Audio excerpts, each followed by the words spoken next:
It's hot out there, but let's blow them off the line of scrimmage. For thine is the kingdom, and the power, and the glory.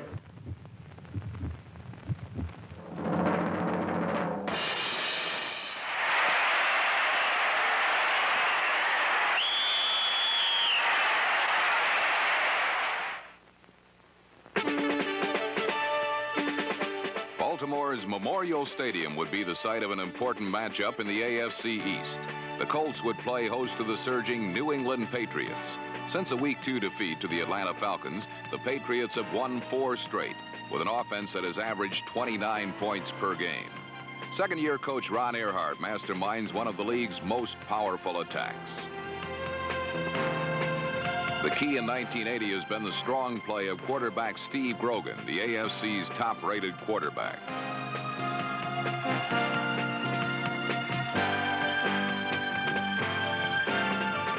Grogan's counterpart is Burt Jones. Jones' freedom from injury this season has enabled the Colts to return to the contender status they enjoyed in the mid-1970s. Rookie coach Mike McCormick has benefited from Jones' help, and his Colts enter the game with a 4-2 record. A victory over the Patriots would put Baltimore in the middle of the AFC East playoff picture. An Eastern showdown as the New England Patriots battle the Baltimore Colts.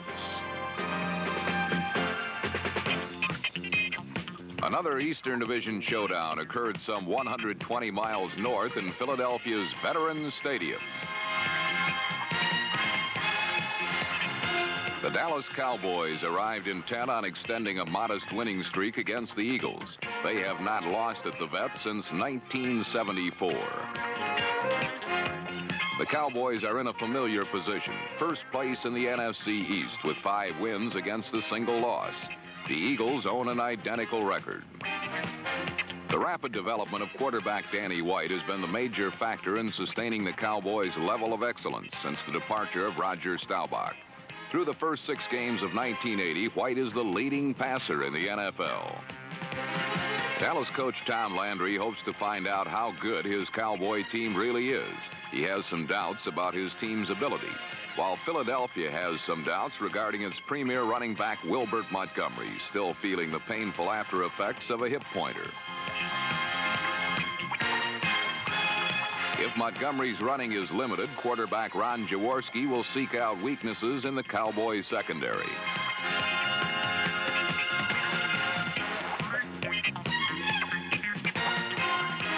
The matchup could prove to be a turning point for both Dallas and Philadelphia, with the winner taking over sole possession of first place in the NFC East.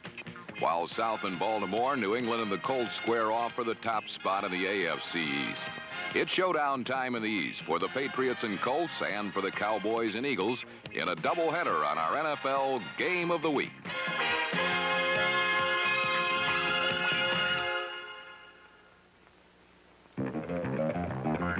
The Eagles gain first possession and immediately look to their most reliable offensive weapons. On the ground, number 31, Wilbert Montgomery. And through the air, number 17, Harold Carmichael. Carmichael extended his streak of consecutive games with at least 1 catch to 119, relying on agility seldom seen in a 6-foot, 8-inch receiver. From the Dallas 24-yard line, barefoot kicker Tony Franklin stepped into the Eagles' first scoring opportunity. But what appeared to be a fake kick was not. Holder John Shera bobbled a wet ball, and his effort to secure the first down failed.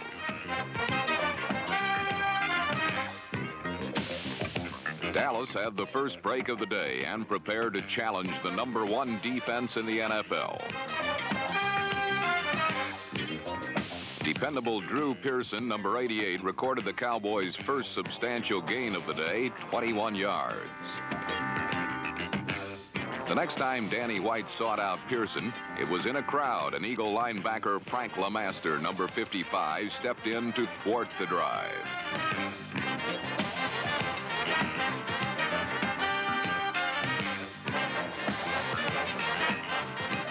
But the Eagles were unable to capitalize on LeMaster's interception.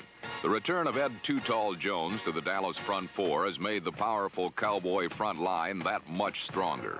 While Jones poured in from the right, tackle Randy White buried Ron Jaworski to set up the Cowboys' lone touchdown of the day.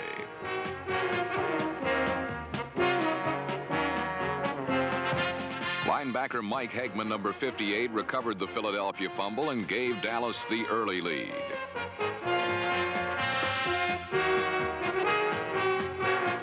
Ironically, the Eagles held the ball for 12 minutes in the first period to Dallas's 3 minutes, yet the Eagles had nothing to show for it.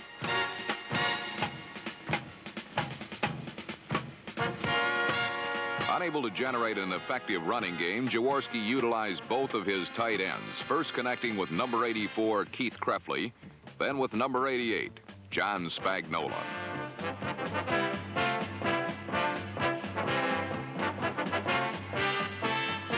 Despite both men's ability to drag defenders for additional yardage, it was not enough, and Eagle penetration was halted at the Dallas 18. The second time around, Tony Franklin's field goal was good, cutting the Cowboy lead to 4. Neither team was able to sustain any kind of drive. Philadelphia's Carl Hairston, number 78, was instrumental in limiting the Cowboys to just 25 yards rushing in the first half. The Eagles' Wilbert Montgomery left the game with injuries, but Philadelphia's depth was rewarded when Ron Jaworski hooked up with reserve back Billy Campfield for 50 yards.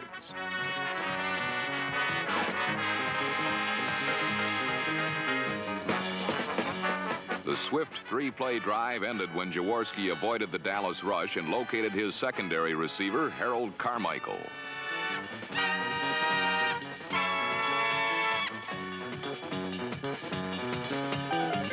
Carmichael's touchdown put the Eagles up by 3 and rekindled the hopes of some 70,000 Philadelphia fans who for a moment may have doubted the Eagles' chances of overcoming the Dallas big game mystique.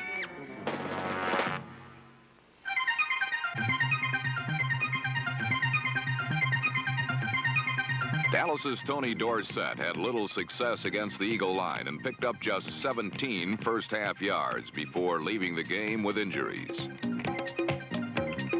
Dorsett's running mate, Ron Springs, number 20, had considerably more success with outlet passes from White.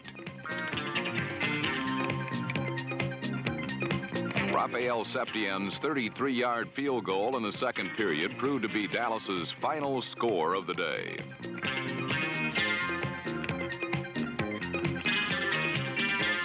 Tom Landry's encouragement did little to get his offense moving, although Drew Pearson, number 88, did pick up 108 yards on 9 catches. Intense defensive play led to 8 turnovers in the second half, and the game appeared to belong to the team that would capitalize on them. Rookie running back James Jones never did have control of a third-period handoff.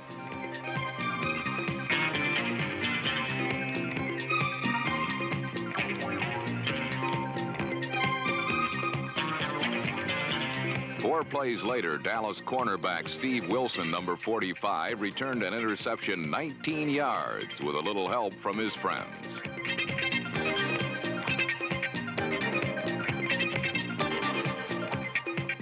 This time, just one play later, Ron Springs offered up another opportunity to the Eagles at the Dallas 24.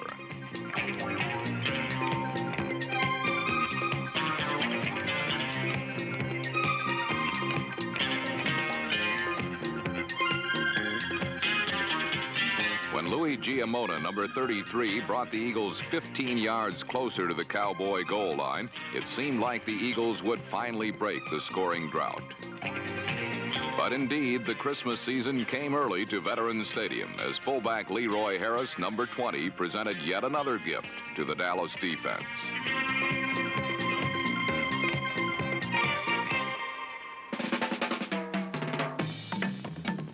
But even extensive sideline conferences could not ignite the Cowboy offense. The ball changed hands 9 times in the fourth quarter as the turnover rate reached astronomical proportions. When When Dallas tackled John Dutton, number 78, gave the Cowboys field position at the Philadelphia 39, Danny White opted to pull the trigger on the shotgun and go long to Preston Pearson.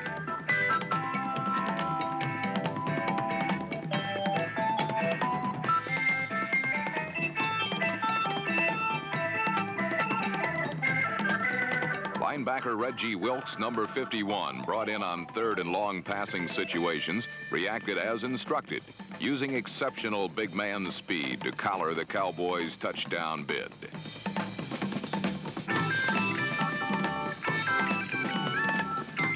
With the game still tied at 10, the Eagles got a late game break on a Max Runniger punt. With no Dallas Cowboys prepared to field the kick, the ball traveled 58 yards before coming to a halt at the Dallas 22-yard line. An even bigger Eagle break occurred when a poorly thrown Danny White pass ended up in the hands of nose tackle Charlie Johnson, number 65. This gave Philadelphia their golden opportunity of the day. 3 plays later, Ron Jaworski looked for and found Charlie Smith, number 85, for the go-ahead touchdown. Only the most accurate pass would have found Smith between 3 Dallas defenders. Jaworski delivered it. Smith received. The Eagles were up by 7 with 4:15 remaining. Roger Staubach may be gone from the Dallas roster, but there was more than a little comeback magic in the arm of his successor, Danny White. 9 plays and 52 yards later, Dallas had 4th down and goal at the Eagle 8. White sent Tony Hill, number 80, one-on-one with Philadelphia's rookie cornerback, Roynell Young. Young responded with a deflection that ended the Cowboys' last-minute chance at a tie ball game. The classic defensive battle earned the Eagles sole possession of first place in the NFC East. More than that, the Eagles overcame their number 1 nemesis, the Dallas Cowboys, and did not allow them a single offensive touchdown.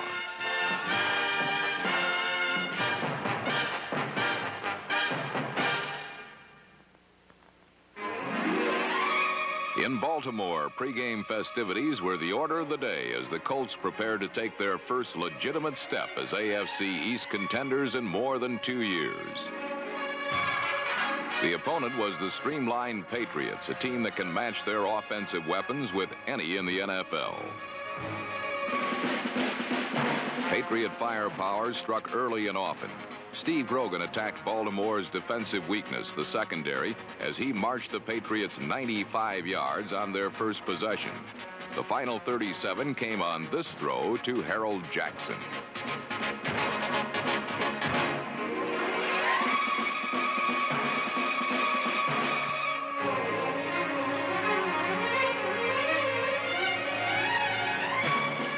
Grogan and Jackson hooked up 3 times for 67 yards as New England jumped out to a 7-0 lead.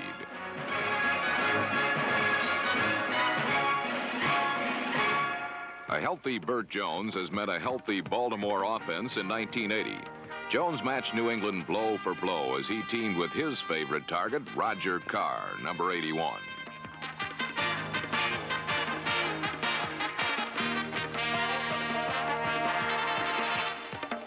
From a yard out, Cleveland Franklin bowled his way into the end zone, and the game was quickly tied.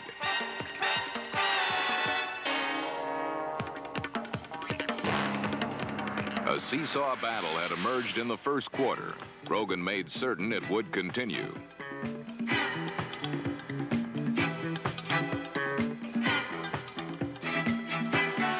Harold Jackson, number 29, continued to beat the Baltimore defense as the Patriots' passing game remained dominant. Grogan then turned loose rookie running back Vegas Ferguson, number 43. Big yardage again came easily.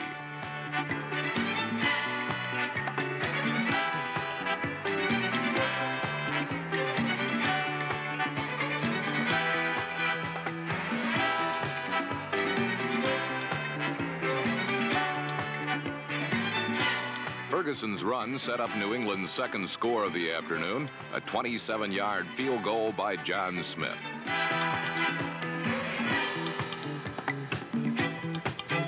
Patriot drives of 95 and 57 yards on their first two possessions had accounted for 10 points, but the offensive merry-go-round was just beginning. The Colts offense countered quickly, first with a Cleveland Franklin burst up the gut, and then with a Burt Jones bullet to Reese McCall, number 86.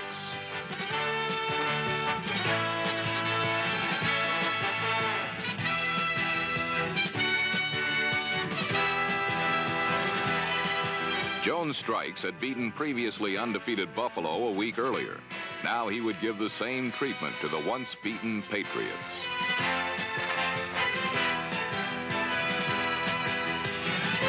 Jones' short toss to Don McCauley gave Baltimore the lead late in the second quarter. For the second time in the half, Jones and the Colts offense controlled the ball for over 5 minutes against one of the best defenses in the AFC. Baltimore's only problem was that New England had done the same thing. As the half ended, the Patriots hoped it would only be a matter of time before their defense would come up with a big play to shut down the brilliant Burt Jones.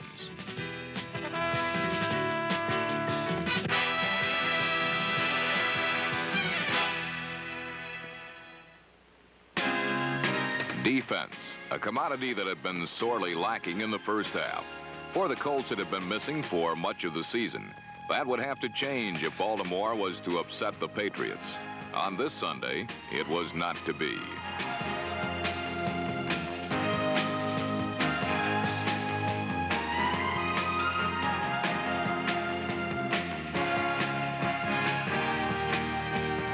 Grogan found openings in the Colts defense all day.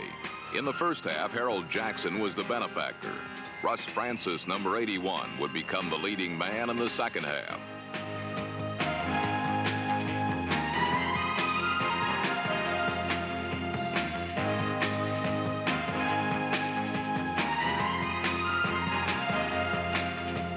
In the age of the forward pass, a strong running game has become the successful byproduct of a precise passing attack. For Grogan and the Patriots, the maxim held true.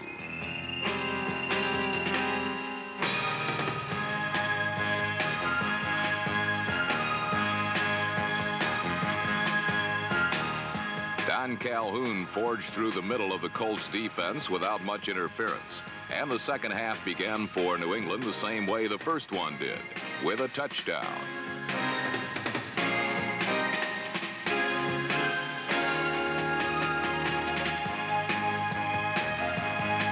While Baltimore's defense could not stop the Patriots' offense, neither could New England's defense shut down the Colts' attack.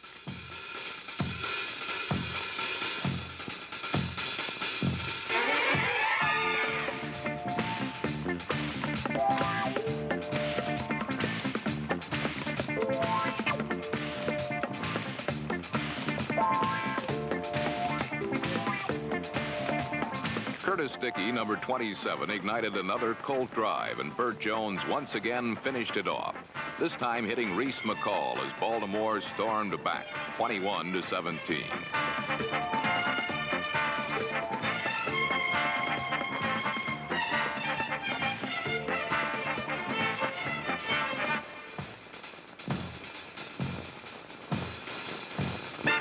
The difference in Baltimore in 1980 has been Burt Jones. The Colts are a playoff contender with Jones at quarterback. On this afternoon, the Patriots have been finding out the hard way.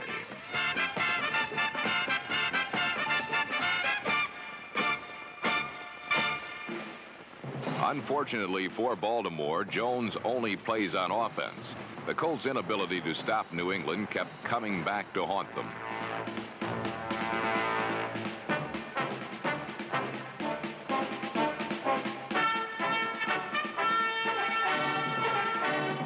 Ivory raced 98 yards with the ensuing kickoff as the Patriots spectacularly regained the lead midway through the third quarter. How many times could Burt Jones bring the Colts back against the number 3 ranked defense in the AFC? That question would be quickly answered.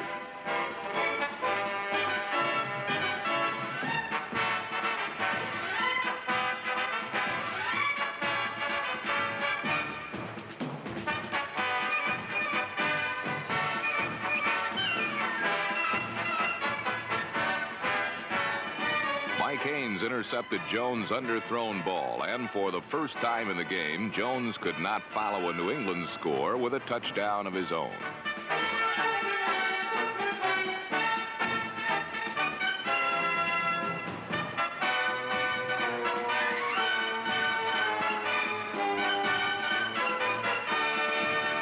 Haynes' play, reminiscent of one he pulled off in 1976 against Jones in a New England victory, swayed the contest in the Patriots' favor.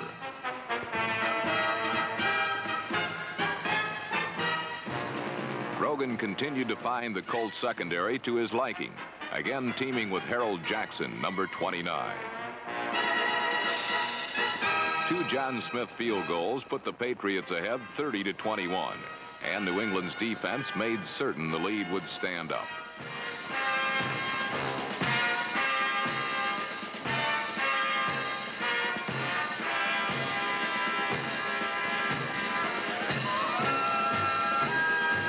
Grogan's passing helped give the Patriots an insurance touchdown late in the fourth quarter, and the 37-21 count would be the final score.